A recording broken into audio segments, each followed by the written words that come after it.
그러므로 또한 내가 너희에게 가리 하던 것이 여러 번 막혔더니 이제는 이 지방에 일할 곳이 없고 또 여러 해 전부터 언제든지 서바나로 갈 때에 너희에게 가기를 바라고 있었으니 이는 지나가는 길에 너희를 보고 먼저 너희와 사귐으로 얼마간 기쁨을 가진 후에 너희가 그리로 보내주기를 바랍니다.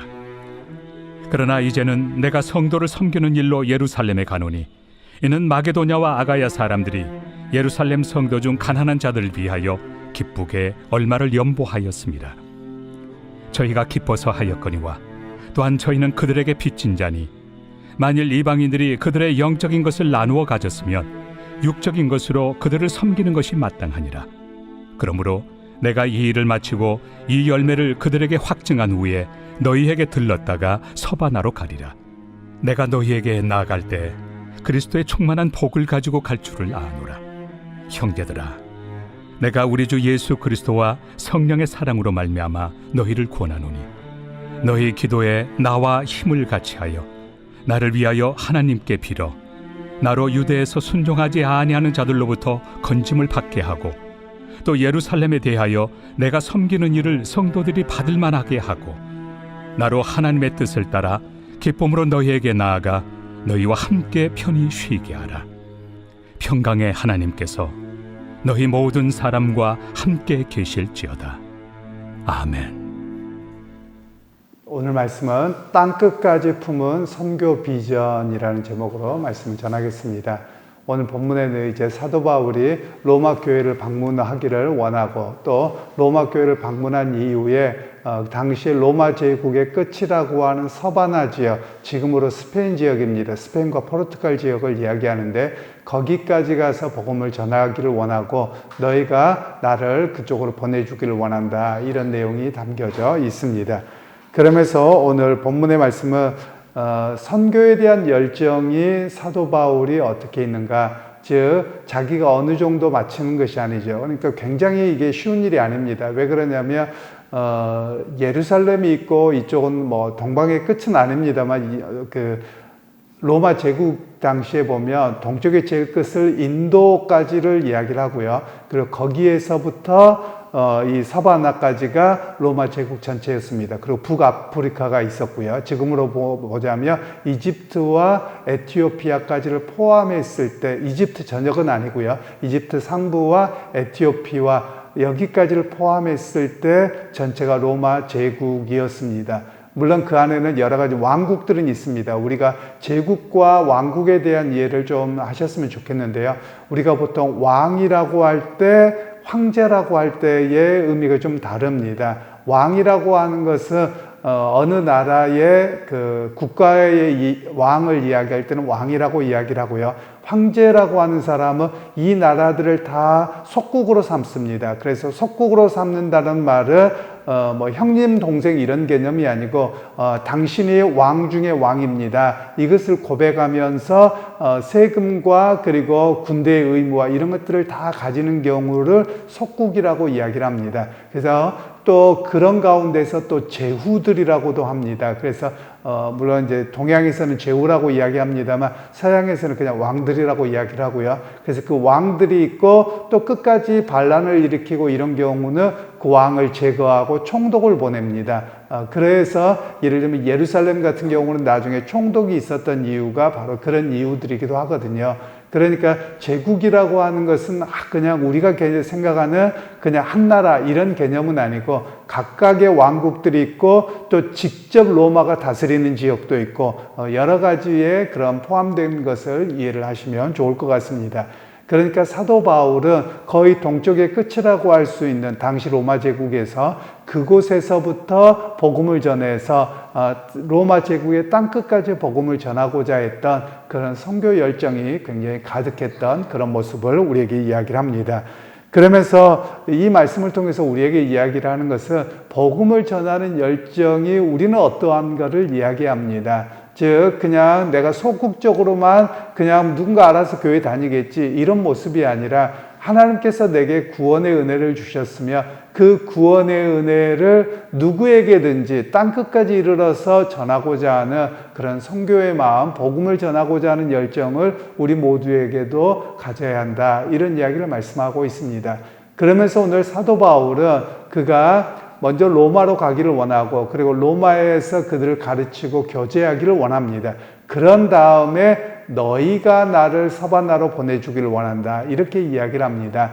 이 말씀은 당시에 그 로마 사도 바울이 복음을 전하면 예수님의 말씀을 따라서 어느 지역에 갑니다. 그래서 그곳에 있는 유대인들을 만나거나 어느 거점을 만나서 복음을 전하는데 어느 지역에서 몇 번을 해도 그걸 거부합니다. 집에 들이지 않습니다. 그러면 그곳을 지나갔습니다. 예수님 말씀대로 신발을 털고 지나가 버리는 것이죠. 그러나 누가 그를 영접하며 그 집에 있습니다. 그래서 그가 머무는 동안 그 지역의 거점이 되고 사람들이 그곳을 찾아오게 되고 복음을 전하고 그래서 그 집이 교회의 출발점이 되는 것이죠. 바로 그것이 당시의 문화적인 요소였고 또 교회적인 모습이었던 겁니다. 그러니까 사도 바울은 로마로 가는 것까지만 다른 교회의 지원을 받아서 가게 되고 그리고 로마에서 생활을 하다가 그리고 로마 교회가 그에게 선교비와 후원을 통해서 서바나까지 배워주기를 원하는 보내주기를 원하는 그런 모습이 여기에 담겨져 있습니다. 그래서 오늘 이 본문을 통해서는 우리에게 말씀하고 있는 것이 선교사로 나가는 이도 있지만 또 그를 후원해서 복음의 사역을 감당하도록 해야 되는 역할이 교회에 있다라는 것을 말씀합니다. 우리가 보통 선교에 대한 이해와 구제에 대한 이해를 조금 우리가 부족한 모습이 있습니다. 우리가 일반적으로 선교와 구제에 대한 이야기를 우리가 좀 넉넉하면 합니다. 이런 생각을 갖고 있다면 이건 교회적인 모습이 아닙니다. 교회는 넉넉해서 한 것이 아니라 교회 처음 출발부터 시작하자마자부터 구제하는 일과 선교하는 일을 같이 했다. 이런 이야기를 말씀하고 계시는 겁니다. 그러니까 교회의 본질이 뭐냐라고 이야기할 때는 그냥 우리끼리 예배만 드리면 됩니다. 라는 것이 교회의 본질이 아닙니다. 교회의 본질은 예배하는 것과 함께 또 위로하는 것이 있었고요. 그리고 그와 함께 구제와 선교하는 일이 있었다라는 사실을 이야기합니다. 그래서 조금 심하게 이야기하자면 그렇게까지 이야기하기는 조금 어려움이 있습니다만 선교하지 않는 교회는 교회의 본질을 잃어버렸다. 또는 교회가 아니다 라고 할 정도라고 이야기할 수 있는 겁니다. 그래서 교회의 본질은 선교와 구제와 그리고 우리 국내에 같으면 전도라고 표현을 합니다만 바로 그런 일들을 끊임없이 하는 것이 교회의 본질입니다 라는 이야기를 우리에게 말씀하고 계시는 겁니다. 그런 의미에서 교회는 어떻게 하느냐, 직접 선교사를 파송하기도 하지만 선교사를 후원해서 그로 하여금 복음사역을 감당하도록 하는 그런 사명이 또한 주어졌음을 우리에게 말씀하고 계시는 겁니다. 그러니까 여러분들이 선교원금들을 다 하시고 또 선교사를 파송하고 후원합니다. 그 일들이 바로 어떤 일이냐, 복음에 참여하는 일이고 또 보내는 선교사님을 보내는 후원자로서의 모습이다라는 것을 이야기합니다. 그러면 우리가 해야 될 일들이 있습니다. 그냥 선교 헌금만 해놓고 알아서 하겠지 이런 모습이 아니라 선교사님들을 통해서 선교 편지가 옵니다. 거의 매달 옵니다. 그러면 그 선교사님들의 선교 편지를 읽고 상황을 기억하고 기도해주고 이런 모습이 우리에게 있어야 되는 것이지요. 그래서 선교사님들이 마치 우리나라 국내에 잠깐 들어올 기회가 있습니다. 후원 때문에 들어올 때도 있고 가족관계 문제가 있을 때도 있고 그래서 들어올 때가 있습니다. 그러면 교회에 초빙해서 그 선교 보고를 들을 때 우리가 매번 그 선교 보고 내용들을 읽었던 사람들은 그 선교사님이 낯설지 않습니다. 그리고 어떤 사역을 했는지 알게 되죠. 그런 관계가 되었던 것을 오늘 이야기를 하고 계시는 겁니다. 그러니까 오늘 우리도 마찬가지지요. 바로 선교사님들의 그 선교 보고를 읽고 그리고 기도하고 그 일들이 우리가 돈만 후원하는 것이 아니라 이런 일들까지 같이 이루어지는 것이 초대교회 모습이었고 오늘날 우리의 교회 모습에도 여전히 있어야 함을 말씀하고 계시는 겁니다. 그러면서 이제 사도 바울이 자기가 이 이방인 교회가 예루살렘 교회를 위해서 헌금해 준 내용이 나옵니다.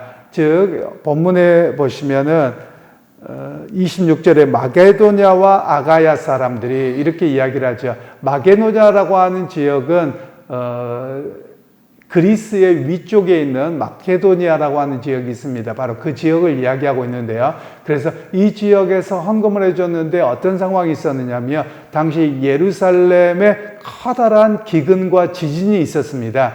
그러니까 예루살렘에 있는 모든 사람들이 굶주릴 수밖에 없었거든요.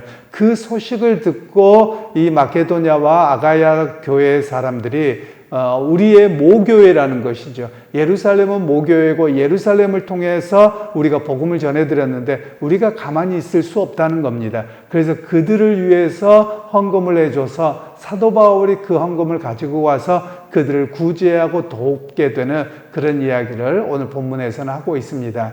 사실 우리 한국 교회가 좀 약한 것들이 있습니다. 교회가 분쟁을 통해서 갈라지는 일이 너무 많았기 때문에 모교회라고 하는 개념이 사실 없습니다. 예를 들면 저도 나중에 알았습니다만 우리 한국 교회 보면 뭐 중앙교회가 있고 제1교회가 있잖아요. 그런데 제1교회 있는데 제2교회는 거의 없더라고요. 제가 처음에 그 제1교회라는 이야기를 들었을 때 최고다 이런 개념으로 들었거든요. 그런데 그런 의미가 아니더라고요. 어느 지역에 교회가 처음 세워지면 그걸 제1교회라고 했습니다. 예를 들면 그러면 대전 제1교회 그러면 대전에서 가장 먼저 세워진 교회, 그리고 그 교회가 모교회가 되는 겁니다. 그리고 보통은 다른 나라 같은 경우는 대전 제2교회, 제3교회, 제4교회 이렇게 되거든요. 그래서 그들에게는 항상 뭘 기억하냐면 이 모교회를 기억하는 겁니다. 그래서 교회가 그냥 개척되는 것이 아니라 모교회에서 어느 지역에 성도가 있습니다. 멀리 다닙니다. 그런데 거기에 전도 목사가 파송이 되어서 그와 함께 교회를 개척하려고 하며 이 모교회에서 성도를 보내주는 겁니다. 그래서 보내주어서 교회를 개척했던 것이 이 초대교회의 모습과 그 이후의 모습이거든요. 그런데 한국 교회는 그런 모습이 아니라 대부분 교회가 분쟁을 합니다. 그래서 분쟁을 해서 갈라집니다. 그러다 보니 이 모교회 개념이 무척 약한 것이 또한 우리의 약점이기는 합니다. 그런 측면에서 오늘 예루살렘과 또 마케도냐 아가야의 모습을 보면 이들이 모교회와 그리고 딸교회로서, 제가 왜 딸교회라고 표현하냐면 우리가 보통 지교회라고 쓰는데 사실 지교회라고 하는 개념이 그냥 가지라고 하는 개념에서 조금 약합니다만 원래 교회라는 말은 우리말에는 성이 별로 없습니다. 성과 수가 없어요. 그래서 남성, 여성 이런 게 없는데 외국의 언어들은 남성과 여성이 있습니다. 교회는 여성입니다. 그래서 보통 이야기할 때 딸교회라는 표현을 씁니다. 그러니까 여기서 딸교회라는 말이고 또 모교회라는 말도 어머니 모자를 쓰잖아요. 아버지 부교회 이렇게 쓰지 않습니다. 교회라는 말이 자체가 또한 여성이기 때문에 그렇습니다. 그러니까 이 모교회들을 통해서 우리가 선교사를 파송받았고 또 그들을 통해서 복음의 역사가 일어났음을 알기에 우리가 그들을 돕고 헌신하는 것을 결코 불편해하지 않고 감사해야 하고 있는 그런 모습이라는 겁니다.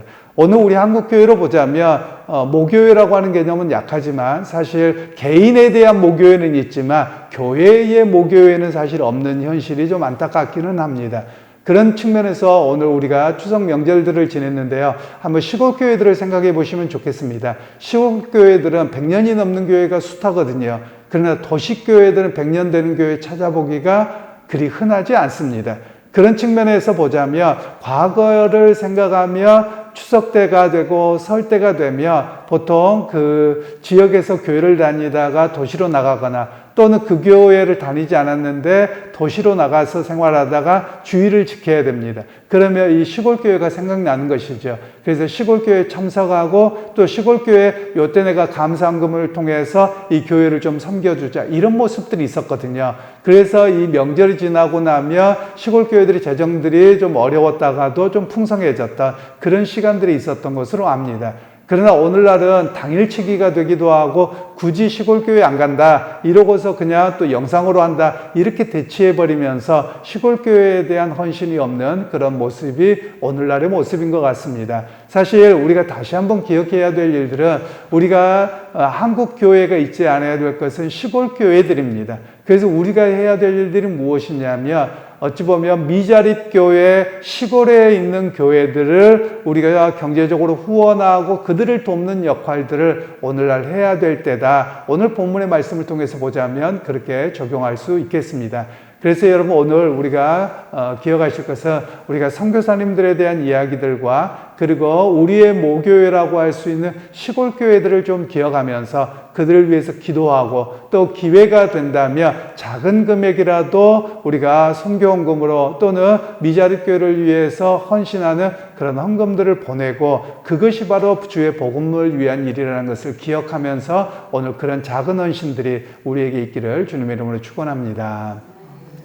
하나님, 오늘 또 선교가 어떻게 이루어졌는지 또 선교 사역에 대한 그리고 모교회와 그리고 딸교회가 어떤 모습이었는지를 서로 보여주셨습니다.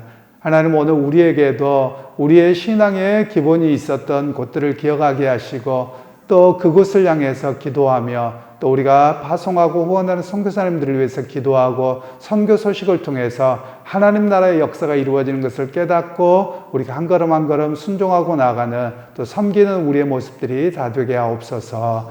예수님의 이름으로 기도하옵나이다.